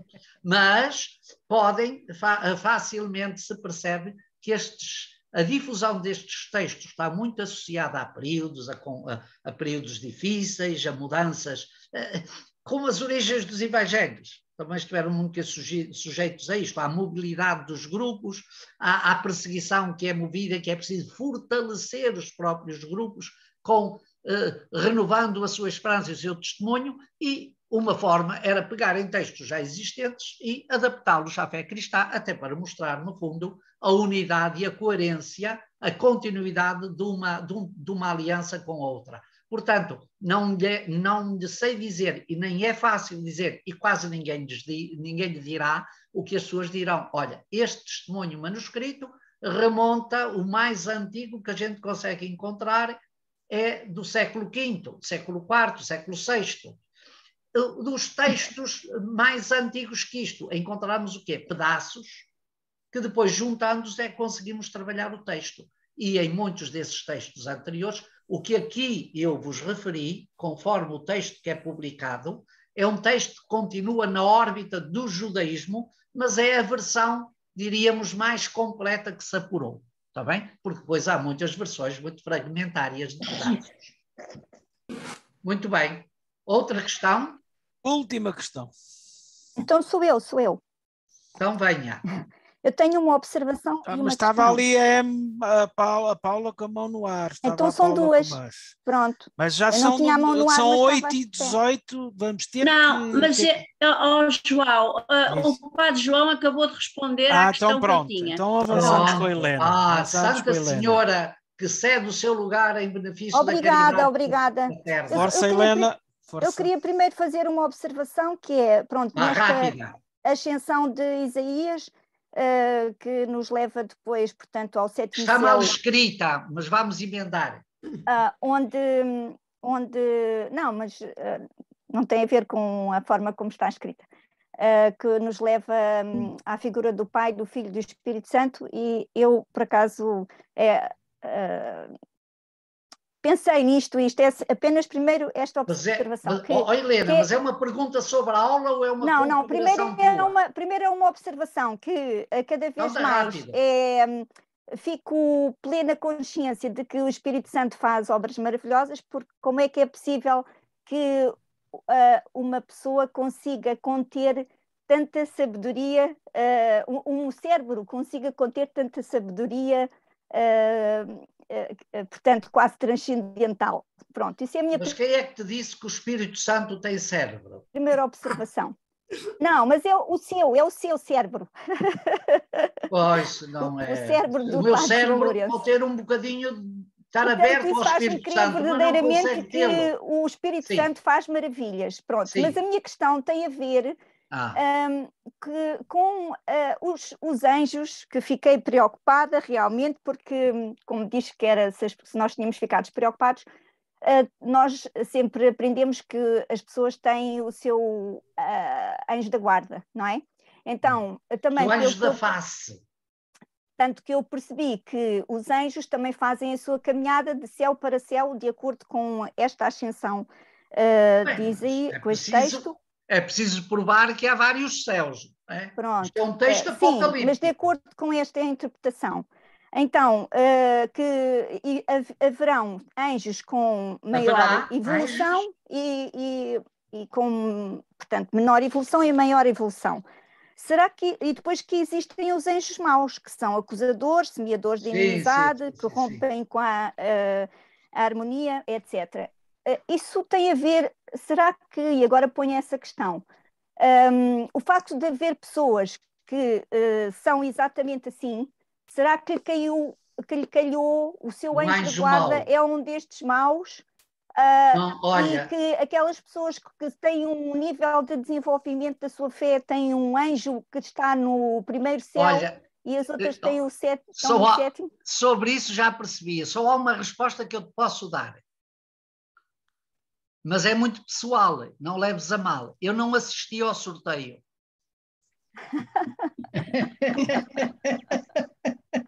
Não assisti ao sorteio, é desses mistérios que eu não assisti ao sorteio, portanto não te posso dar mais resposta. E essas coisas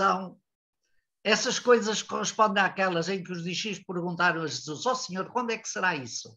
E sabes o que é que Jesus lhe disse? Metei o nariz noutro sítio, não sois para aqui chamados sobre isso. Nem o Pai, só o Pai é que sabe, nem isso deu a conhecer ao Filho. E hoje, por acaso, acerca disso, havia no ofício de leituras uma explicação muito bonita, dada, creio eu, que era por, não sei, era por quem é o autor da leitura, a dizer: Jesus não revelou nada da sua hora, porque se revelasse a sua hora, uns iriam viver a vida todos distraídos e outros todos angustiados. Assim, todos podem viver na esperança da hora dele. Mesmo estes que tenham estes anjos maus. Hã? Mesmo estes que tenham estes anjos maus como anjos da guarda. Eu não sei se têm anjos maus. O que eu estou a dizer é o que acontece na literatura apocalíptica. Depois de passar disso, se tu disseres que continua a haver hoje grupos apocalípticos, pode ser que tenham algum anjo mau que anda à volta deles. E é por isso que de vez em quando nos pedem que vá lá desinfetar-lhes a casa, não é? Muito bem, gente, vá. Muito Podemos bem, ter que terminar. Vá, olha, Ok. isto é uma temática, só um pontinho final, esta é uma temática muito rica, muito contrastante, algo exposta a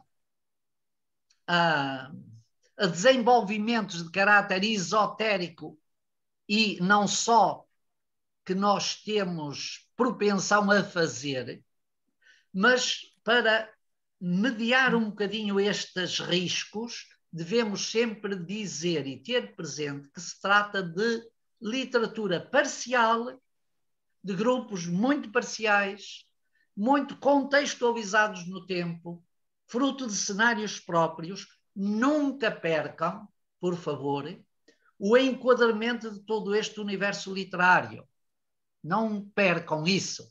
E se este universo literário não entrou nos padrões nem da fé veterotestamentária, nem do novo, apesar de estarem presentes e referir-se aos anjos, Jesus também o diz, a própria história bíblica no episódio, em muitos, mas, por exemplo, no episódio de Jacó e etc., estão muito presentes, mas muitas destas características que aqui são referidas, realçadas, muitas das funcionalidades que aqui são propostas não entraram nem nos padrões da canonicidade do Antigo Testamento. E vimos aqui como os grandes canónicos, os grandes canonizadores do Antigo Testamento, que são os rabinos, vão combater um pouco isto, e também não entraram muitos destes escritos na canonicidade do Novo Testamento, não entraram ao longo dos séculos.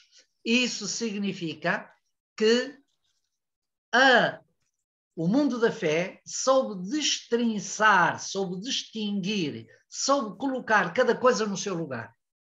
Uma coisa é este mundo literário que ajuda, que nos abre horizontes, que é de uma grande riqueza, que é de uma grande simbólica, mas que também é fruto de uma grande fantasia, de uma grande irracionalidade, devemos também dizê-lo, que é de uma grande contraposição, mas que deixa-nos pistas abertas, enfim, para sonhar e imaginar, e que tem uma característica muito própria, muito densa, muito rica, que é a característica do fortalecimento da esperança. Isso é importante. A partir daí, temos de ter, portanto, sempre presente estas contextualizações e dizer a cada um a sua parte, a cada parte o que lhe corresponde.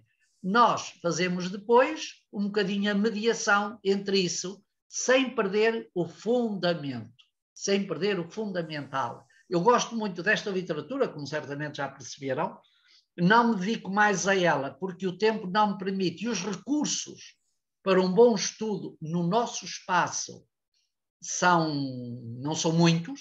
Nós temos a reprodução destes escritos em línguas inglesas, francesas, etc., mas há alguns estudos.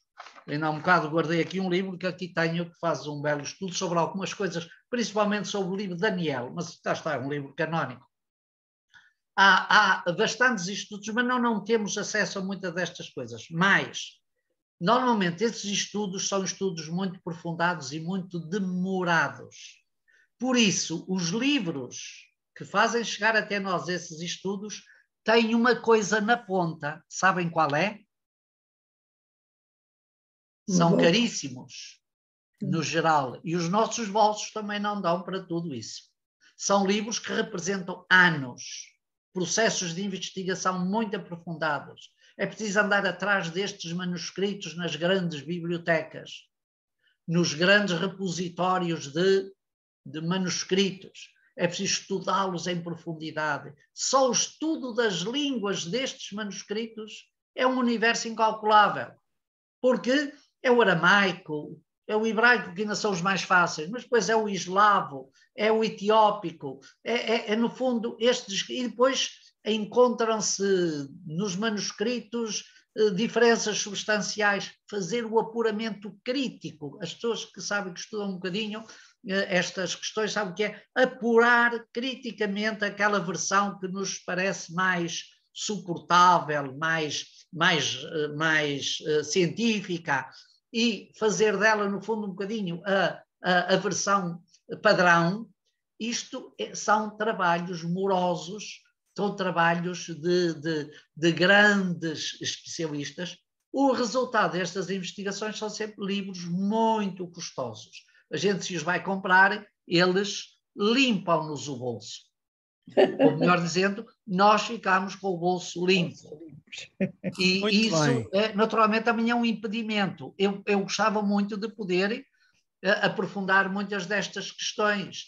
E até por outra coisa, é que há aqui nesta literatura temas, questões, áreas que estão ainda por desbravar, horizontes imensos. Estão aqui coisas fabulosas que nós podíamos desbravar e depois até comparar com estudos do âmbito da literatura cristã, da literatura judaica, da literatura bíblica, etc. Portanto, estas simbólicas todas são de uma riqueza, e a simbólica e a sua representatividade, não é a simbólica abstrata, aquilo que representam, têm um grande potencial imenso que naturalmente abrem horizontes incalculáveis. Mas tudo isso precisava. Aqui falam dos 7 céus, não é? Ouvimos todos o Isaías, os 7 céus, estava todo contente em andar lá. Mas para fazer um pequeno estudo sobre estas questões, eu precisava de 7 vidas. E 7 vidas longas. Não era 7 vidas daquelas curtinhas, não é? Aquelas pequeninas, era 7 vidas longas. E isso, sempre ouvi dizer, e acho que é assim, nós só temos uma. Nem somos sequer como os gatos que têm 7 vidas.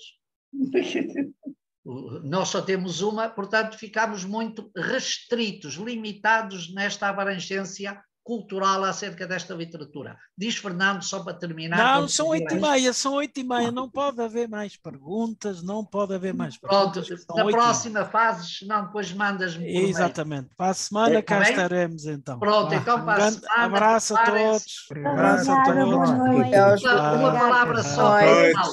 Uma palavra final. Uma palavra final muito rápida.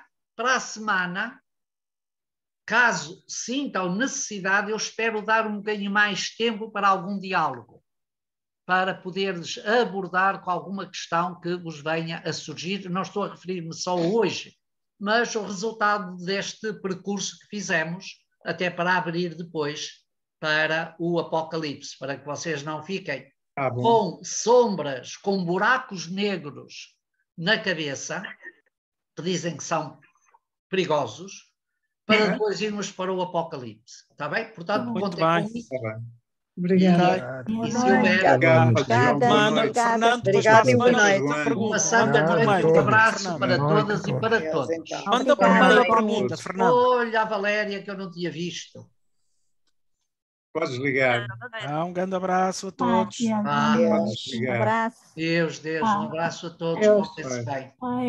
Até para a semana, se Deus quiser. Até para a semana, se Deus quiser. Obrigada. Muito bem, vou então desligar. Vá, até para a semana. Então. Adeus. Eu vou corrigir aquele slide e depois envio. E depois envia-me, está bem, está bem. E o Fernando depois que manda a pergunta por escrito que a gente responde. Está bem. Um abraço então. Vá, tchau. Tchau. Tchau.